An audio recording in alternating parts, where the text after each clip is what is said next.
अरूलाई देखाउनको लागि जीवन कहिले पनि नबिताऊ। आफ्नो लागि जीवन बिताऊ।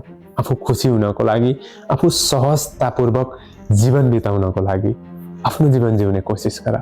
अनि हेर तिम्रो जीवनमा कति खुसी आउँछ।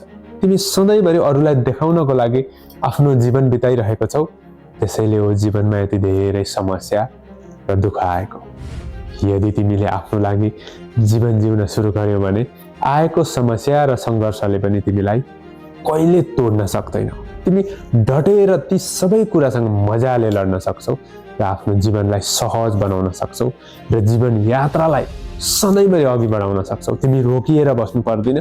तिमी दुःखको भारी बोकेर, समस्याको भारी बोकेर बस्नु पर्दैन। आएका समस्या पनि तिमीले केही पलमै हटाउन सक्नेछौ। जीवनको अर्थ बुझ।